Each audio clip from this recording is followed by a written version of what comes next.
नमस्कार, मैं हूं दीपाली राणा। आप देख रहे हैं कल का बाजार। आपके स्टॉक रिलेटेड सवाल, फिर चाहे वो इन्वेस्टमेंट की बात हो, ट्रेडिंग की बात हो, आप इशू में भेज सकते हैं। आपकी क्वेरीज को हम इशू में करते हैं एड्रेस, साथ ही अगले सेशन के लिए आउटलुक भी लेते हैं।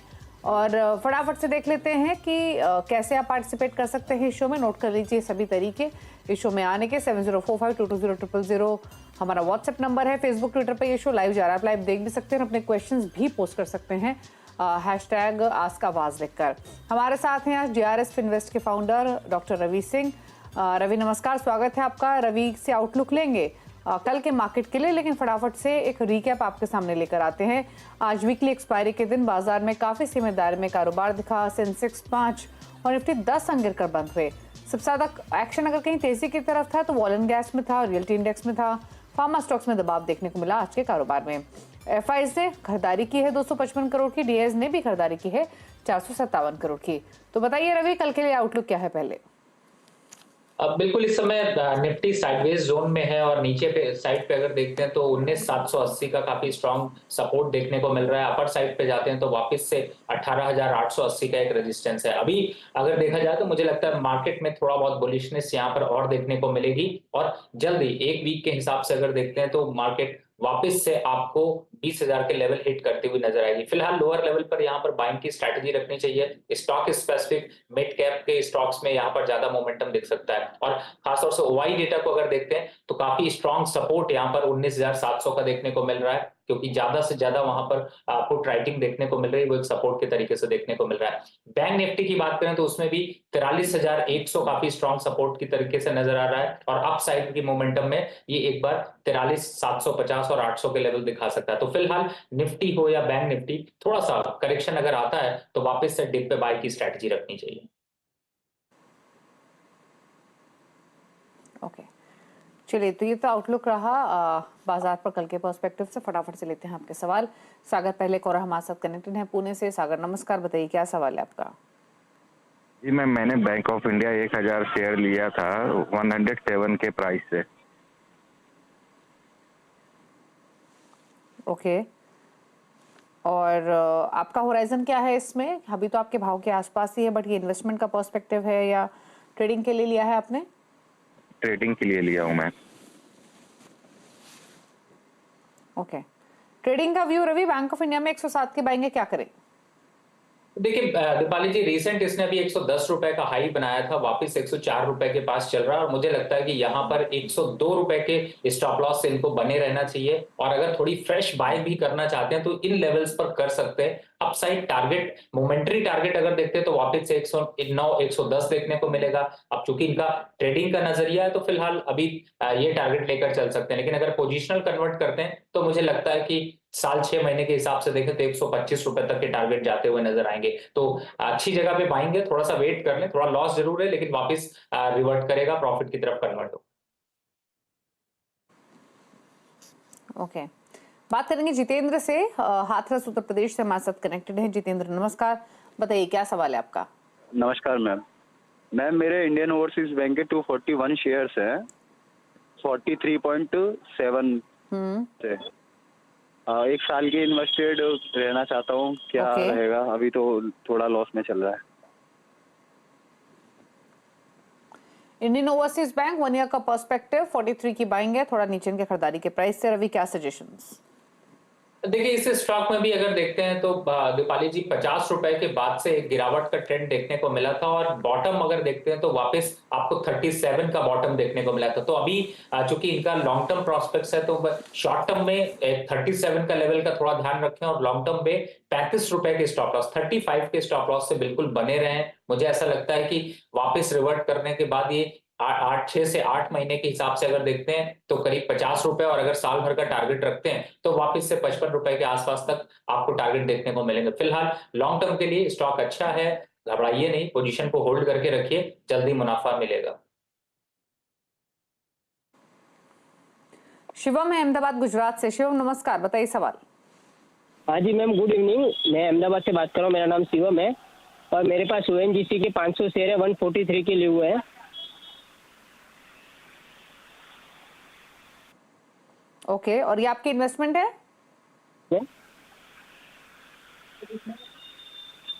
क्या क्या करें रवि? फिलहाल तो फायदे में है अच्छे, 143 की बाएंगे, 50 रुपए के आसपास का फायदा हो रहा है हर स्टॉक पे। लेने हैं प्रॉफिट से होल्ड करें? देखिए, एक साल में 40% और 3 महीने में 8.5% दिखा चुका है चार्ट स्ट्रक्चर। अब देखते हैं तो थोड़ा सा प्रॉफिट बुकिंग यहाँ पर देखने को मिल रही है, और लेकिन चूंकि इनका लंबा स्ट्रक्चर है या फिर शॉर्ट टर्म में है, अगर शॉर्ट टर्म के हिसाब से है तो पार्शियल प्रॉफिट थोड़ा सा लेना चाहिए, क्योंकि मुझे लगता है स्टॉक स्लिप होकर के एक बार 170 रुपए के आसपास तक आता हुआ नजर आएगा। तो थोड़ा सा प्रॉफिट यहाँ पर यानी करीब 80% एक बार प्रॉफिट बुक करना चाहिए। वापस अगर दोबारा एंट्री करनी है तो आप फिर से 170 के आसपास कर सकते हैं। वैसे डिविडेंड के लिए ये स्टॉक ज्यादा जाना जाता है, और अभी तो फिलहाल अच्छा खासा मोमेंटम दे चुका है, तो एक बार मुनाफा जरूर बुक करना चाहिए। सवाल लेंगे सिमरनजीत सिंह का, पंजाब से एसएमएस के थ्रू भेजा। हिंदुस्तान एरोनॉटिक्स 1900 के आसपास की खरीदारी, 50 स्टॉक्स, लॉन्ग टर्म व्यू, क्या करे रवि? देखिए, ये स्टॉक्स तो एक स्ट्रॉन्ग बुल रन में चल रहा है, और मुझे ऐसा लगता है कि अभी इसके टारगेट 2750 तक जाते हुए नजर आएंगे। तो दीपाली जी, चार्ट स्ट्रक्चर बहुत स्ट्रांग है डेली चार्ट पे, या फिर अगर आप इंट्राडे चार्ट देखें, मोमेंटम भी काफी तेजी से अपवर्ड मोमेंटम दिखा रहा है, और मुझे ऐसा लगता है कि आपको 2750 तक या 2800 के लेवल आपको देखने को मिल सकते हैं। फिलहाल स्टॉप लॉस एक लगा कर रखें, 2000 के स्टॉप लॉस से इसको कंटिन्यू अभी होल्ड करें, ये यहां से और बढ़िया मोमेंटम दिखाएगा। चलिए, तो ये सजेशन है आपके लिए। विशाखा से बातचीत करेंगे, पुणे से हमारे साथ कनेक्टेड हैं। विशाखा नमस्कार, बताइए क्या सवाल है आपका?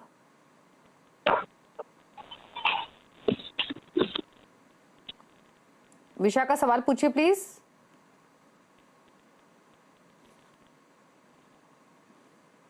चलिए, इनसे बातचीत नहीं हो पा रही, सवाल ले लेते हैं इनका। महाराजा बैटरीज पर इनका क्वेश्चन है, 703 की खरीदारी, 275 स्टॉक्स हैं, क्या करे रवि इस होल्डिंग में? फिलहाल तो 100 रुपए का नुकसान। देखिए, थोड़ी प्रॉफिट बुकिंग इसमें और देखने को मिलेगी, और अभी स्टॉक थोड़ा सा वीक ट्रेंड की तरफ जा चुका है। मोमेंटम इंडिकेटर्स अगर देखते हैं यहाँ पे तो ज्यादातर सेल जनरेट कर रहे हैं, और मूविंग एवरेजेस भी जो है वो प्राइस के ऊपर से ट्रेड हो रहे हैं। तो मुझे लगता है थोड़ा करेक्शन और देखने को मिलेगा, और करेक्शन एक बार 550 रुपए तक जाता हुआ नजर आ सकता है। तो एक बार को इस स्टॉक से एग्जिट होना चाहिए। अब आपको जाना कहां पे है? एग्जिट होकर अमर राजा बैटरी से आप एक्साइड इंडस्ट्री, जो कि इसी सेम सेगमेंट की कंपनी, आप एक्साइड इंडस्ट्री को आप अपने पोर्टफोलियो में शामिल कर लें, क्योंकि वो ज्यादा अग्रेसिव है, ज्यादा तेजी से अपवर्ड मोमेंटम देगा, और इस एक स्टॉक के कंपैरिजन में आप 2 स्टॉक ले सकते हैं। तो मुझे लगता है आप उसकी तरफ फोकस कर लें, पोजीशन स्विच कर लें, आपको ज्यादा बड़ा मुनाफा देखने को मिलेगा। ओके, चलिए, तो एक्साइड से में निवेश करें, अमराजा बैटरी से स्विच करने की सलाह है। राहुल का सवाल है दिल्ली से, विप्रो पर इनका सवाल है। इनका जो व्यू है वो विप्रो पर लेना चाहते हैं, 579 की बाइंग है, लेकिन इन्वेस्टमेंट पर्सपेक्टिव से इन्होंने ये खरीदारी की थी। अब क्या करें, क्योंकि 250 रुपए का नुकसान इनको फिलहाल हो रहा है स्टॉक में। देखिए, फिलहाल तो अभी आईटी सेगमेंट के बहुत, अगर स्टॉक को देखते हैं तो ज्यादातर स्टॉक्स आपको ओवरबॉट सिचुएशन में फिर से दिखाई देंगे। फिलहाल लोअर लेवल से 370 से इसने एक बाइंग मोमेंटम जरूर दिखाया, लेकिन अभी भी चार्ट स्ट्रक्चर बहुत स्ट्रांग नहीं दिखाई दे रहे हैं। आप बिल्कुल विप्रो में बने रह सकते हैं लॉन्ग टर्म के हिसाब से, लेकिन मुझे ऐसा लगता है कि लंबे रिटर्न्स यहां पर नहीं मिलेंगे। अगर आप इसकी जगह पे स्विच करें पोजीशंस को तो ज्यादा अच्छा होगा। आप चाहे तो यहाँ पर एसबीआई इस समय ज्यादा अच्छा अट्रैक्शन दिखा रहा है, 560-50 रुपए के पास है, और इसको अगर आप स्विच कर लेते हैं तो ये ज्यादा जल्दी तेजी से रिकवरी दिखा सकता है, और इसका टारगेट होगा 680 रुपए का। तो आपका लॉस भी रिकवर हो जाएगा और प्रॉफिट की तरफ भी आप मूव कर जाएंगे। फिलहाल विप्रो में गिरावट के संकेत ज्यादा है, लेकिन बढ़त के संकेत बहुत कम है, तो एक बार एग्जिट कर लीजिए। ओके, बात करें अगले कॉलर से। सोनू शर्मा हमारे साथ कनेक्टेड हैं। सोनू नमस्कार, बताइए क्या सवाल है आपका? जय माता दी मैडम, मैं सोनू शर्मा बोल रहा हूँ कटरा वैष्णो देवी से। जय माता दी। मेरे में first madam Sonu ji IRCTC के ना बताइए क्या 793 शेयर्स है जी। तो इसको मैं होल्ड रखूं मैम कि क्या करूं, क्योंकि ये काफी टाइम से मेरे पास है, अभी मेरे को कोई 3 साल हो गए। ओके, वैसे आपने इन्वेस्टमेंट के लिए खरीदा था सोनू जी ये? जी मैडम, मैं ट्रेडिंग करता हूँ, मैंने ट्रेडिंग के लिए खरीदा था। बट आपको फिर होल्ड करना पड़ गया, ठीक है। पूछ लेते हैं क्या राय रहेगी आपके लिए। लिया तो ट्रेडिंग के लिए था, लेकिन लॉस हुआ तो होल्ड करना पड़ गया। तो इन्होंने इन्होंने 550 तक के लेवल्स भी देखे होंगे, अब वापस रिकवर होकर 700 के आसपास कंसोलिडेट कर रहा है ये स्टॉक।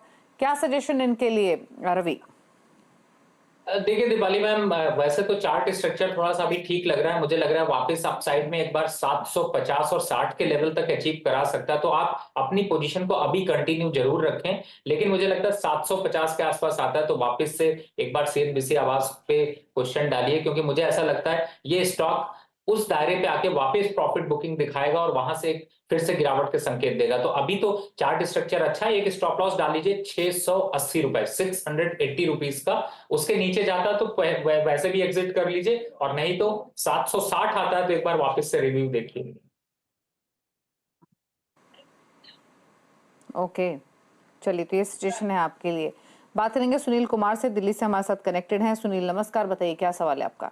नमस्कार मैडम, मेरे पास सिम्फनी के 40 शेयर है मैडम, 1250 पे मैंने लिए अप्रैल 22 पे, तो इसके क्या फ्यूचर प्रोस्पेक्ट्स क्या है मैम?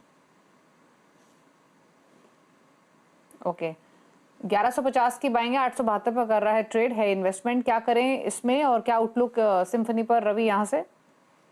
देखिए चार्ट स्ट्रक्चर तो इसका भी काफी खराब है, क्योंकि 1215 का हाई बनाने के बाद 28 फरवरी 2023 को इसने ये हाई बनाया था, लो बनाया अभी 833 रुपए का, और अभी चल रहा है 872। तो मुझे ऐसा लगता है कि अभी चार्ट स्ट्रक्चर यहाँ पर वीक दिखाई दे रहा है और अभी भी इसमें गिरावट और बढ़ सकती है। एक स्टॉप लॉस डाल लीजिए, अगर 850 के नीचे अब जाता है तो पूरी तरह से एग्जिट हो जाइए, और मुझे ऐसा लगता है कि आप दूसरे स्टॉक की तरफ मूव करें। मैंने जैसे अभी इससे पहले एसबीआई बताया था, आप उस पर जा सकते हैं। तो मुझे लगता है फिलहाल इस स्टॉक में अगर आप अभी नहीं निकलते हैं तो आपको और ज्यादा नुकसान बढ़ सकता है। 850 का एक स्टॉप लॉस बिल्कुल डालकर रखिए, उसके नीचे एग्जिट होने के बाद आप एसबीआई के काउंटर में मूव कर जाइए, वो आपको ज्यादा जल्दी प्रॉफिट दे देगा। कोशिश होगी कि आपका लॉस धीरे धीरे रिकवर करा दे, बट ये स्टॉक अभी 1150 आने के लिए इसको काफी स्ट्रगल करना पड़ेगा। उससे पहले 800 रुपए से भी ज्यादा की गिरावट दिख सकती है, तो मुझे लगता है एग्जिट होना चाहिए।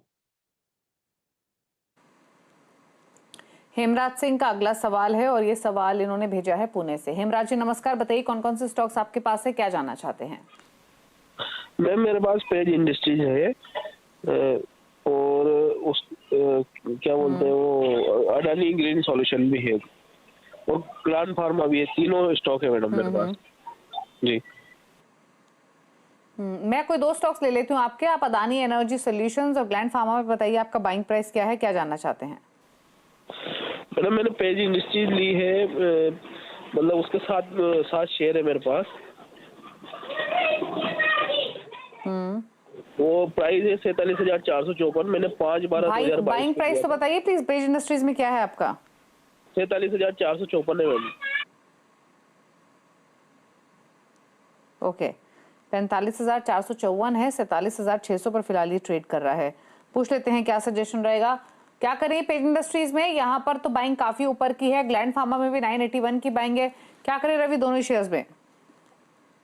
देखिए पेज इंडस्ट्री में तो फिलहाल इनको काफी बड़ा नुकसान आ रहा है, और मैं समझता हूँ अभी इसमें चार्ट स्ट्रक्चर काफी पुअर है। एक बार को स्टॉक से निकलना चाहिए, क्योंकि यहां से भी अभी 3000 पॉइंट तक की करेक्शन और देखने को मिल सकती है। तो फिलहाल पेज इंडस्ट्री से आप एक बार को निकल सकते हैं। दूसरी तरफ ग्लैंड फार्मा की बात करें तो वो स्टॉक अभी फिलहाल तो अच्छे टेरिटरी में है, और वापस से अपवर्ड ट्रेंडम में एक बार को 2000 के लेवल टेस्ट करता हुआ आ सकता है। तो मुझे लगता है पोजीशन को अभी होल्ड रखें। जैसे ही 1780 के ऊपर निकला तो ये स्टॉक और तेजी की तरफ जाएगा। फिलहाल स्टॉप लॉस एक डालकर रखें 1600 का, और उसके ऊपर स्टॉक को चलने दें। अभी मुझे लगता है आने वाले 3 से 4 महीने में आपको अच्छा प्रॉफिट देगा। तो एक स्टॉक आपका जो है वो थोड़ा खराब है, दूसरा स्टॉक आपका अच्छा है, दूसरे स्टॉक को होल्ड रखिए, पहले स्टॉक से निकल जाइए। ओके, बात करेंगे नवेंदु से, प्रयागराज से हमारे साथ कनेक्टेड है। नवेंदु नमस्कार, बताइए क्या सवाल है आपका? नमस्कार मैम, मेरा क्वेश्चन ये है कि मेरे पास कोफोर्ज है एट द रेट ऑफ 5132.09, और ये करीब 1 साल से ऊपर हो चुका है मुझे। अभी तो मुझे को थोड़ा सा स्लाइटली फायदा है, पर मैं एक्चुअली इसको लॉन्ग टर्म के लिए रखना चाहता था पहले, पर मुझे लगता है कि मेरी बाइंग प्राइस काफ़ी हाई है, तो क्या मैं इसे अभी प्रॉफिट बुक करके निकल जाऊं या अभी होल्ड करूं? आई डोंट नो कितना आगे तक ये जाएगा, और फिर कभी एंट्री करूं वापस जब ये इसमें कुछ करेक्शन हो। और मेरा स्टॉक था टाटा स्टील, जो कि मेरे पास 3000 शेयर हैं एट द प्राइस ऑफ 111 रुपये 17 पैसे के। तो मैं उसमें भी यही मेरा क्वेश्चन है, अभी तो मुझे कुछ उसमें स्लाइटली प्रॉफिट है, बट क्या मेरा बाइंग प्राइस ठीक है, ये I am not sure about that. Okay, पूछ लेते हैं। तो टाटा स्टील 1111 की बाइंग है इनकी, 15 रुपए ऊपर है स्टॉक को, 4 साल भर हो चुका है, 5100 के आसपास से खरीदारी, 5600 पर ट्रेड कर रहा है। तो दोनों स्टॉक्स हैं तो इनके भाव से ऊपर, बट क्या करें रवि, इन्वेस्टमेंट पर्सपेक्टिव से रखें होल्डिंग्स जरूर लॉन्ग टर्म के लिए, कोई और सजेशन? नवेंदु जी, फिलहाल तो कोफोर्ज में आपने बिल्कुल सही कहा, एक पीछे अभी हाई बना था 5600 का और उसी के पास आके डबल टॉप इन्फॉर्मेशन बना रहा है, यानी कि आपको यहां पर एक बार एग्जिट करना चाहिए। दोबारा एंट्री के लिए अगर आप देख रहे हैं तो जो आपने जो खरीदारी का लेवल लिया है उन लेवल्स तक वापस करेक्शन आ सकता है, यानी कि आपको जो प्रॉफिट यहां पर आ रहा है उसको एक बार घर ले जाना चाहिए, बुक करना चाहिए वापस। जब गिरावट होगी तो आप देख सकते हैं। तब तक आप अपना फंड कहां रखेंगे? तब तक आपके लिए अभी मैंने एक एग्जांपल दिया था जिसमें एसबीआई को रिकमेंड किया था, आप वहां पर खरीदारी कर सकते हैं फ्रेश नए स्टॉक में। तो यहां प्रॉफिट बुक करिए, वहां उसकी खरीदारी कर लीजिए। दूसरा स्टॉक टाटा स्टील है। आपने टाटा स्टील बहुत बढ़िया लेवल पे खरीदा है, बिल्कुल पैनिक होने की जरूरत नहीं है। जब पार्शियल प्रॉफिट बुक करना होगा उसकी बात करें तो आप 135 रुपए 135 का लेवल आता है तो नवेंदु जी वहां पर प्रॉफिट बुक करिएगा। नीचे में स्टॉप लॉस अगर आपको लगाना है कि लगता है कि नहीं स्टॉक गिरने पे आया तो बहुत गिर जाएगा, तो 118 रुपए, यहां पर 126 चल रहा है लेकिन 118 से का इसलिए लगवा रहा हूं कि जिससे आपको सौदा कटे नहीं और आप 135 की सवारी यहां पर आराम से देख सके। तो उन लेवल्स तक अभी वेट करिए, इस पोजीशन को होल्ड करिए, बहुत अच्छी जगह पाएंगे। डिप आता है तो थोड़ी और एवरेज कर सकते हैं। ओके, चलिए, तो ये सलाह दोनों स्टॉक्स पर बात करेंगे। विनोद जैन से पटना से हमारे साथ कनेक्टेड है। विनोद जी नमस्कार, बताइए क्या सवाल है आपका? नमस्कार मैडम, मैंने नेटवर्क टेक्नोलॉजी अलॉटमेंट नहीं मिला था मेरे को, तो लिस्टिंग वाले दिन मैंने खरीदा था 918 रुपये में, 30 शेयर है मेरे पास और करीब 100 टाइम से इश्यू गया था। तो मैं सोचा बहुत अच्छा है तो मैं खरीद लिया था। आज तो बहुत नीचे दाम आ गया है, करीब 100 रुपये माइनस हो गया। तो मैं तो एक साल के लिए होल्ड करना सकता हूँ, पर मैं क्या इस तरह और एवरेज करूँ या क्या करूँ, ये जानना चाह रहा था। पूछ लेते हैं, अभी इतना नीचे भी नहीं है कि एवरेज करना पड़े। बाकी रवि से पूछ लेते हैं। रवि, आईपीओ के समय की होल्डिंग 918 की, 100 रुपए के आसपास का नुकसान हो रहा है, 820 पर है, क्या सजेशन आपकी तरफ से? देखिए, इस समय ये company electronic technology computer peripheral में काम करती है और दिवाली जी स्टॉक के स्ट्रक्चर तो काफी पुअर है। मुझे ऐसा लगता है कि एक बार 700 रुपए तक ये 750 रुपए तक ये स्टॉक गिरता हुआ आ सकता है। तो अगर आपका कोई प्यार नहीं है तो मेरे हिसाब से आप इस स्टॉक से एग्जिट कर जाइए। मुझे नहीं लगता कि आप इसको ज्यादा और दिन होल्ड करना चाहिए। अगर आप आईटी सेगमेंट में ही जाना चाहते हो तो आप इसकी जगह पे साइंट को फोकस कर सकते हैं, उस स्टॉक को यहां पर आप अपने पोर्टफोलियो में शामिल कर सकते हैं। यानी कि ये ट्रेन बदलकर दूसरी ट्रेन पकड़िए जो ज्यादा तेजी से आपको आगे ले जाए। साइंट में अच्छा मोमेंटम है, वो जरूर आपको 2600 तक के लेवल यहां पर दिखा सकता है। अच्छा मोमेंटम है, दमदार स्टॉक है, तो मुझे लगता है आप वहां पर चेंज कर सकते हैं। ओके, चलिए, तो ये सजेशन आपके लिए। बात करेंगे एक और कॉलर से, पी मिश्रा दिल्ली से हमारे साथ कनेक्टेड है। मिश्रा जी नमस्कार, बताइए क्या सवाल है आपका? नमस्ते मैम, मैंने BHEL के 1500 स्टॉक्स लिए हैं 140 के रेट पे। मेरे को 1 ईयर का थोड़ा सा पर्सपेक्टिव चाहिए था। और इसके साथ अगर कोई और PSU जो 1 ईयर में ग्रो कर सकते हैं उनके बारे में और इंफॉर्मेशन चाहिए। ओके, पूछ लेते हैं। क्या सजेशन भेल पर और किसी और PSU स्टॉक पर भी आपकी राय जो ये इन्वेस्टमेंट के पर्सपेक्टिव से कंसीडर कर सकते हैं, क्या सजेशन रहेगा? देखिए, मुझे लगता है BHEL काफी अच्छा है, स्टॉक को आप अभी होल्ड करके रखें। अभी रिसेंट आपने अगर खरीदा है तो मुझे ऐसा लगता है ये 180 रुपए तक एक साल का लक्ष्य आपको देखने को मिलेगा। अब अगर दूसरे PSUs में जाना चाहते हैं तो मुझे लगता है कि आप IOC या हिंद पेट्रो, आप इन दोनों में से कोई एक स्टॉक को चूज कर सकते हैं। इनमें डिविडेंड भी आपको अच्छा मिलता है और स्टॉक भी बहुत अग्रेसिव तरीके से मूव यहाँ पर कर रहा है, तो उसका फायदा आप उठा सकते हैं। तो मुझे लगता है आईओसी की तरफ मूव कर जाइए, 7-8% से ज्यादा का डिविडेंड भी मिलेगा। अगर स्टॉक यहीं पे खड़ा रहा तो भी आपको 7% मिलेगा। और ओवरऑल देखा जाए तो ये कंपनियां ऐसी हैं कि जिसे आप 15-20 साल के लिए भी रखना चाहें तो आप रख सकते हैं। ओके, चलिए, तो ये सजेशन रहा आपके लिए। आपकी होल्डिंग पर आप इसमें भी होल्डिंग पोजीशन बना सकते हैं।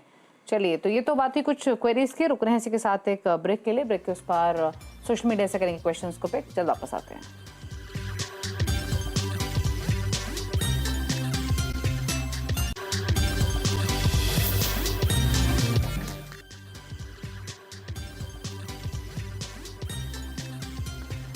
आप देख रहे हैं कल का बाजार और फटाफट से लेते हैं कुछ और सवालों को सोशल मीडिया से। और एक सवाल ले लेते हैं। रमेश एक सवाल भेज रहे हैं। ये सवाल है आरवीएनएल पर। नई पोजीशन बनाना चाहते हैं, जानना चाहते हैं कि इन लेवल्स पर सही रहेगा या कोई और रणनीति रखें। बताइए क्या सजेशन इनके लिए।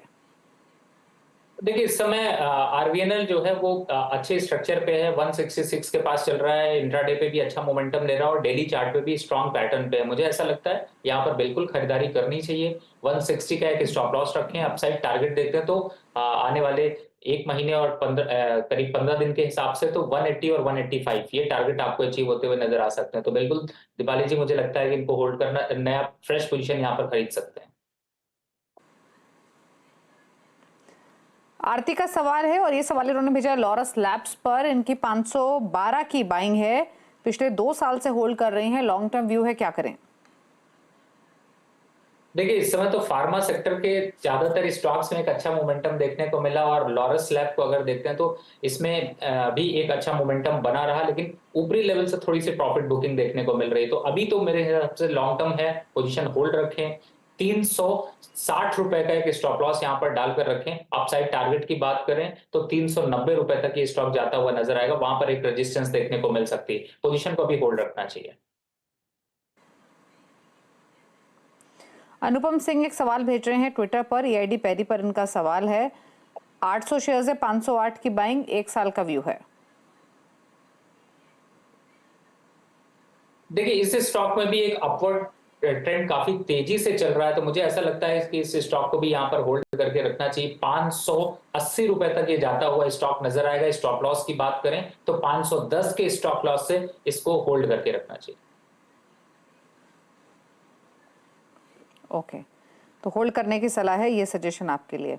कुछ और क्वेरीज ले लेते हैं और एक और सवाल हमें मिल रहा है शुभम महेश्वरी का। फिलिप्स कार्बन पर इनका सवाल है, लॉन्ग टर्म व्यू है, 204 बाइंग प्राइस है। देखिए, इस स्टॉक में अगर देखा जाए तो ओवरऑल ऊपरी लेवल से थोड़ी सी प्रॉफिट बुकिंग देखने को मिली और यहाँ पर अभी वैसे तो राउंडिंग पैटर्न बना रहा है, लेकिन मुझे लगता है थोड़ा सा फ्रेश बाय भी यहाँ पर निकल कर देखने को मिल सकता है। तो 240 के स्टॉप लॉस से आपको अपनी पोजीशन होल्ड करके रखनी चाहिए। अपसाइड टारगेट की बात करें तो 270 रुपए तक ये जो है वो स्टॉक जाता हुआ नजर आ सकता है। तो अपनी पोजीशन को बिल्कुल होल्ड करके रखें। अगर फ्रेश एड ऑन करना है तो यही लेवल है, आप यहाँ पर कर सकते हैं। ओके, चलिए, तो ये सजेशन आपके लिए फिलिप्स कार्बन पर 247 पर फिलहाल कारोबार करते हुए। चलिए, शुक्रिया आपका रवि, शो में आने के लिए। कोई क्लोजिंग कमेंट? जिन भी स्टॉक्स की मैंने चर्चा करी इसमें मेरी कोई पर्सनल पोजीशन नहीं है और इस जो क्लाइंटों को ऐसे सजेशंस यहाँ पर गए हुए हैं। और फिलहाल निफ्टी में थोड़ी वॉलेटिलिटी अभी स्टेबल ही रहेगी, तो थीटा यहाँ पर आप लोगों को ऑप्शन सेल में मिल सकता है। ओवरऑल स्ट्रॉन्ग अप ट्रेंड यहाँ पर अभी बनेगा। ओके, चलिए, शुक्रिया आपका शो में आने के लिए और सभी स्टॉक्स पर अपनी राय देने के लिए। Thank you. इसी के साथ एक ब्रेक के साथ भी खबरें जारी है CNBC आवाज पर। नमस्कार।